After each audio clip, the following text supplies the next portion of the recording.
धम्मप्रतिपन्नया बुद्धं पूजे धम्मं पूजे संघं पूजे.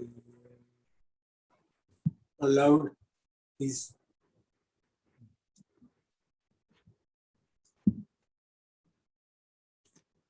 May this interaction be useful to all of us, seeing the blessings of the triple gems.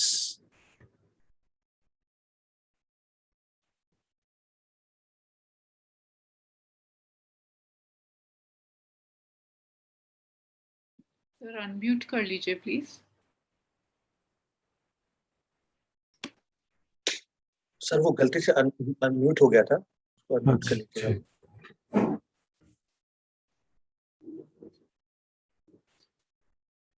तो हम समझने का प्रयास कर रहे हैं कि किस प्रकार से 10 संज्ञाओं को ठीक से समझें, उनकी प्रैक्टिस कर पाएं, ताकि जो निब्बिदा का भाव है, संसार को जैसा वो है वैसा देखने का अभ्यास हमारा पुष्ट हो. ऐसा नहीं कि हम अभ्यास करते नहीं आ रहे हैं, अभ्यास तो करते आ रहे हैं, लेकिन जितनी हमारी अभ्यास किया है उसके अनुरूप शायद गहराई से पन्या उतनी डेवलप नहीं हुई, तो उसको हम समझने का प्रयास कर रहे हैं. पिछली बार हम अनित्य संज्ञा पे चर्चा शुरू की थी कि अनित्य संज्ञा क्या है और कैसे उसका महत्व है. सभी पांचों खंड अनित्य हैं, किस कारण से अनित्य हैं उस पर थोड़ी चर्चा की थी. रूप और वेदना की तो काफी चर्चा हुई, शायद संज्ञा संखार विज्ञान की उतनी गहराई से नहीं हुई. लेकिन इससे पहले कुछ मैंने सूत्र भी के एक्सर्ट्स पढ़े थे, जिसमें भगवान कहते हैं कि अनित्य संज्ञा अगर हमारी पूरी तरह पुष्ट हो जाए तो वही सफिशिएंट है हमको मुक्ति के लिए और ले जाने के लिए. तो हम कई बार लगता होगा, आपको भी, मुझे भी बहुत लगता है कि अनित्य संज्ञा तो इतनी सिंपल सी चीज है, हमें सबको मालूम ही है, उसमें तो हमने कभी डाउट ही नहीं हुआ कि सब कुछ अनित्य है. जो भी अनुभव हो रहा है वो सब तो निरंतर अनुभव होता ही रहता है कि सब कुछ बदलता रहता है. तो उसमें ऐसी क्या बात है, उसमें किसी डाउट की क्या बात है? वो तो हमें बिल्कुल स्पष्ट है अनित्य संज्ञा की बात. तो और अगर स्पष्ट है तो उसका फल उस रूप में क्यों नहीं आ रहा है? तो ये काफी समय तक ये प्रश्न रहा, आप सबका भी रहा होगा. तो अनित्य संज्ञा को समझने का तात्पर्य क्या है? हमने जब गिरिमानंद सुत्ता पढ़ा था तो उसमें भगवान क्या कहते हैं कि भिक्षु कोई जाता है अरण्य में या शून्यागार में, पेड़ के नीचे बैठ के ये ऐसे पत्ते वेखन करता है, रूपम अनित्यम वेदना अनित्य संज्ञा अनित्य. आपको भी लगता होगा वो करता क्या होगा वहां बैठा बैठा? मैं भी और अपने कमरे में, ध्यान के कमरे में बैठ जाऊं और क्या करूं? रूप अनित्य है मुझे मालूम है, वेदना अनित्य अनुभव पे आती है मालूम है, संज्ञा अनित्य है वो भी समझ में आता है. तो हम क्या करना है उसको? बार बार ये याद करूं रूप अनित्य ऐसे हो जाएगा क्या? ऐसे तो नहीं होता. तो ये प्रश्न स्वाभाविक है कि करना क्या है. क्या हमको उसके बार बार उसी बात को याद करना है, अनुभव के आधार पर देखना है? तो इसके कई सारे सूत्र इस तरह के खंड संयुक्त में छोटे छोटे सूत्र उपलब्ध हैं जो कि अलग अलग डायमेंशन में बातें करते हैं. क्योंकि भगवान के सूत्र में कंसिस्टेंसी आप अगर ढूंढेंगे तो then you won't be able to get consistency. There are minor changes in various सूत्रास. तो कैसे कभी कहते हैं कि 3 चीजें समझो, कभी कह रहे हैं 5 समझो, कभी कह रहे हैं 7 समझो. It obviously depends on the people who are sitting in front of me. तो एक सिंपल सा सूत्र है, पहले मैं उसके रेफरेंस देना चाहूंगा। 22.23 है संयुक्त निकाय में, परिन्यास सूत्र, मतलब समझदारी, पूरी अंडरस्टैंडिंग। मतलब क्या है पूरी अंडरस्टैंडिंग का? तो भगवान कहते हैं कि भाई क्या अंडरस्टैंड करना है, और फुल अंडरस्टैंडिंग किसको कहते हैं? तो रूपम भिक्खवे परिन्ययो धम्मो, वेदना परिन्ययो धम्मो, एंड सो ऑन। मतलब ये जो 5 खंड हैं, इनको ठीक से समझने की जरूरत है। और फिर बताते हैं कि फुल अंडरस्टैंडिंग का मतलब क्या है? राग खयो, दोष खयो, मोह खयो, अयम उच्यते भिक्खवे परिन्याति। पूरी अंडरस्टैंडिंग का मतलब है कि इन 5 खंडों के प्रति राग, द्वेष और मोह समाप्त हो गया। और उसका नेक्स्ट होता है, उसमें कहते हैं जब तक ये नहीं होगा तब तक कोई मुक्त नहीं हो सकता। Without directly knowing and fully understanding this, one is incapable of destroying suffering. And if you really fully understand it, you will be fully liberated, destroy all suffering, and become an arahant. So, very strange sort of a thing. But if you reflect deeply, you can see what the Lord is hinting at. ना क्या कहना क्या चाहते हैं? कि आप सचमुच में रूप को गहराई से समझे, उसके अनित्य बोध को ही ले लें, अनित्य, अनात्म और दुख को भी अगर लेंगे तो और स्पष्ट हो जाएगा, लेकिन अनित्य बोध पे ले रहे हैं पहले, क्योंकि उसी भी चर्चा कर रहे हैं समझने के लिए। अगर सचमुच में हम ये गहराई से, जैसे कहा जाता है गट लेवल पे ये बात समझ में आ गई कि शरीर जो है अनित्य है, तो इस शरीर के माध्यम से सुख लेने की प्रयास जो है वो समझदारी नहीं है। इसी तरह से बाकी खंडों के बारे में भी तो स्वाभाविक है उसके प्रति एक निर्वेद में भाव जागेगा, उसके प्रति राग जागने का प्रश्न नहीं है। द्वेष क्यों जागेगा? और उसकी आप रियल सिचुएशन, उसके रियल स्वरूप को जान रहे हैं कि वो अनित्य है, और उस अनित्य स्वरूप को जान के दुख स्वरूप भी समझ स्पष्ट आता है। जैसे अनत्त लक्षण सूत्र में हमने देखा था, and then you understand anatta also and dukkha also. So अनित्य संज्ञा के आधार पर ही बाकी चीजें भी हो रही हैं, लेकिन वो संज्ञा ऐसी है, इतनी गहरी संज्ञा है कि हमको सचमुच में ये बात अनुभव के आधार पे, प्रज्ञा के आधार पे, डीप इंट्यूटिवली समझ में आ गई कि भाई ये पक्की बात है, कुछ नहीं हो सकता, they are definitely of this kind. तो वो कैसे समझ में आए? तो मैं ढूंढ रहा था तो एक सूत्र मिला जिसमें लगता है उसमें कुछ हिंट है, हालांकि उसमें कई सारी चीजें हैं। ये 22.57 जो 22 चैप्टर है संयुक्त निकाय का, वो खंड संयुक्त है। खंड के बारे में, 5 खंडों के बारे में भगवान के प्रवचन है, जो काफी रिपीट है, 150 के करीब प्रवचन है, छोटे छोटे।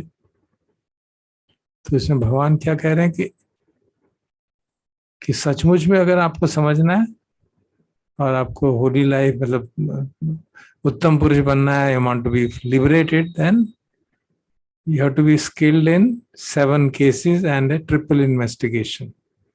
क्या 7 cases क्या है?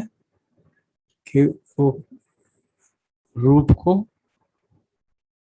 पहले रूप का लेते हैं बात, रूपम पजानाति, रूप समुदयम पजानाति, रूप निरोधम पजानाति, रूप निरोधगामिनी पटिपदम पजानाति। तो ये 4 आर्य सत्यों के पैराडाइम के हिसाब से ही रूप की चर्चा कर रहे हैं कि रूप को ठीक से समझता है, वो किस तरह से उत्पन्न होता है उसको समझता है, किस तरह से उसका निरोध होता है उसको समझता है, और निरोध का तरीका क्या है उसको समझता है। और फिर उसके बाद ये तो 4 बातें हुई। फिर रूपस्य अस्सादम पजानाति, रूपस्य आदिनवम पजानाति, रूपस्य निस्सरणम पजानाति। रूप के अंदर जो टेस्ट आता है, जो उसमें ग्रेटिफिकेशन है, उसको पहचानता है। रूप में जो आदिनव है, डेंजर है, उसको पहचानता है, और उससे निस्सरण कैसे होगा, उससे एस्केप कैसे हो, वो समझता है। तो ये 7 चीजें, और यही बातें वो हर एक खंड के बारे में भगवान रिपीट करते हैं। फिर तो ये सब करना है, क्यों करना है? इसका अनित्य बोध से क्या संबंध है? उदयवे जानना ही तो नित्य बोध है ना। सत्य पठान में हम बार बार सब, हर सत्य में, हर सेक्शन में ये पढ़ते हैं, समुदय धम्मानुपस्सी वय धम्मानुपस्सी समुदय वय धम्मानुपस्सी अविहरति। क्योंकि अगर आप किसी चीज के उदय को जानते हैं, उसके व्यय को जानते हैं, तो हम स्पष्ट देख रहे हैं कि हाँ ये बदलता रहता है, इसमें कोई डाउट नहीं है। So that's the extent to which we have to really penetrate. और फिर उसके अंदर किस तरह से राग जागता है उसको देखते हैं, किस तरह क्या उसमें खतरा है रूप के अंदर, बिकॉज इट इज इम्परमानेंट। उस राग के प्रति चिपक गए तो दुख होगा, और किस तरह से उससे निकला जाए वो बात समझते हैं। So that is the extent to which we have to know this, and then we can deep से कि हाँ हमको 5 खंड समझ में आ गए, उनका स्वरूप समझ में आ गया। And then of course we have the details of all that. We know, we have already discussed it many times. But रूप जो है 4 महाभूतों से बना है, और उसका ये रूप का कंडीशन, रूप की नेचर ये है 4 महाभूतों से बना है। और वो 4 महाभूत जो है आहार से, आहार के कारण समुदय होता है उनका। आहार में मतलब कॉन्शियसनेस भी है और फूड वगैरह भी है, कबलिकारो आहार हो, और उसका निरोध हो जाए आहार का तो रूप का निरोध हो जाएगा। विज्ञान निरोध हो, then this will happen, and eightfold path is the path to do achieve that. और जो रूप के कारण जो प्रियता जागती है, जो प्लेजर जागता है, खुशी जागती है, वो उसमें ग्रेटिफिकेशन है, वो उसका आस्वादन करना है। और क्योंकि वो अनित्य है, दुख है, बदलता रहता है, तो वो उसका खतरा है। और उस रूप के प्रति वो राग और वो उसका राग का त्याग करना, उससे एस्केप है। तो इस तरह से we are able to really understand it well. And he says, जो भी लोग इस तरह से साधना करते हैं उस रूप के बारे में, उसके ओरिजिन को, उसके सेसेशन को, उसके मार्ग को, उसकी ग्रेटिफिकेशन को, उसमें खतरा क्या है, उसको किस तरह से उसे निकला जाता है, इसको जब वो ठीक से समझते हैं, वो रूपस्य निस्सरणम अभिन्याय रूपस्य निब्बिदाय विरागाय निरोधाय पटिपन्ना ते सुपटिपन्ना। तो वो सुपटिपन्ना है जो रूप को इस गहराई से देखते हैं, और फिर उसके प्रति उस अंडरस्टैंडिंग के आधार पे उनके मन में निब्बिदा जागती है, डिस्पैशन जागता है, निरोध जागता है, and they are liberated. And he says, ये लोग हैं जो ये सुपटिपन्ना ते मस्मिन् धम्म विनय गादन्ति। तो इनको कहा जाता है कि ये सचमुच सुपटिपन्नो भगवतो सावक संगो, और उन्होंने धम्म में अपना फुटहोल्ड जमा लिया। गादंती मतलब चिपक गए, धम्म के साथ एक तरह से पकड़ लिया उसको, सचमुच में धम्म और विनय में पकड़ लिया है। और यही बात फिर भगवान 5 खंडों के बारे में, बाकी के खंडों के बारे में भी रिपीट करते हैं। So this is what is to be done, I see, that's what it seems really, कि जो सचमुच में गहराई से अनित्य बोध जागना है तो तभी जागेगा, उसको वेरियस पॉसिबल वेज से उसको समझने का प्रयास करेंगे। सो that is what it seems really to be the way of working on the anicca of each of the factors. Of course, each of the factors, बाकी जैसे रूप तो आहार से पैदा होता है, बाकी सारे फैक्टर्स फस पच्चया वेदना, फस समुदया वेदना कहा जाता है। और क्योंकि फस के बगैर कुछ होने वाला नहीं है, कांटेक्ट नहीं होगा तो कुछ नहीं होगा, तो फस समुदया संज्ञा, फस समुदया विज्ञानम, फस समुदया संखारा, सारे बेसिकली इंद्रिय का विषय से संपर्क होगा तभी जाके आगे चीजें बढ़ेंगी। So we understand that also, and we can understand the impermanence in all possible ways, जो भी पुराने टीचिंग्स में अवेलेबल है, and even now we can see from our day to day experiences किस तरह से संज्ञा हमारी अनित्य है। संज्ञा को खासतौर पर देख पाना बड़ा मुश्किल हो जाता है, क्योंकि हम उसको अपने को, जैसे कल अजान चंदाश्री बता रही थी, वी आर ऑलवेज राइट। जो राइट होने वाली बात है वो हमारी संज्ञा ऐसी रहती है कि we are not able to see that this also is a conditioned phenomena. It is first समुदय संज्ञा, कॉन्टेक्ट के कारण कंडीशन चेंज होती रहती है, संज्ञा बदलती रहती है, और संज्ञा का बदलाव जो हम खुद अनुभव करते हैं, कुछ तो स्लो होते हैं लेकिन कभी कभी ड्रास्टिक बदलाव भी हो जाते हैं। जैसे कोविड में लोगों के स्मेल की टेस्ट की एबिलिटी चली गई, वो कैसे कहें, विज्ञान जो है संज्ञा का की तो नहीं कहना चाहिए उसे, एक्चुअली विज्ञान, गान विज्ञान, जिह्वा विज्ञान, वो सब चले गए, सामान्यतः हमको मालूम नहीं पड़ता वो. So you can see that how the things are changing, how the perceptions are changing in terms of, आपने देखा होगा कोविड में कभी शुरू में क्या ये बीमारी इसका ये इलाज कर लो, फिर चेंज हुआ, फिर ये इलाज कर लो, फिर ये इलाज, अभी तक किसी को मालूम नहीं कि इलाज कैसे करना है. Perceptions are changing, conditions are changing, and we don't know. Something is not known. Therefore, we have to keep on changing our understanding. As the understanding changes, sanya keeps on changing. तो जैसे अजान चा कहते थे, they're basically, it's not only changing, it's also fundamentally uncertain. When you come to sankharas, the key for thing is the volition formation जिसे कहते हैं. So मुख्य बात क्या है, हमारी इंटेंशन क्या है, और वो इंटेंशन भी हर एक इंद्रिय के ऑब्जेक्ट की तरफ होगा, रूप के प्रति, हर इंद्रिय के ऑब्जेक्ट की मतलब आईज के प्रति, जो आई ऑब्जेक्ट्स हैं, साइट है, साउंड है, स्मेल है, टेस्ट है, टच है, थॉट्स हैं, उन सब के प्रति हमारा इंटेंशन डिपेंड करेगा अलग अलग चीजों पे. It will be governed by vedana, it will be governed by sankhya sanjna. They are all interconnected, and we are not always abiding in sati and sampajanya or in metta, karuna, mudita, and therefore our instincts keep on operating, our latent tendencies keep on operating, and they determine the sankharas, and we know that. And if you reflect deeply on our day-to-day life, एक दिन में हमने एक दिन में क्या किया, आज कितने संस्कार बनाए, कितनी बार हमने तन्हा जगाई, कितनी बार हमने रिएक्शन किया, you can easily see that it's really huge number of times it happens. And similarly about Vijnana. So by in a variety of ways, in modern ways as well as in ancient ways, through the teachings of the Buddha, we can reflect on this sanya in the anicca dimension of these five khandhas.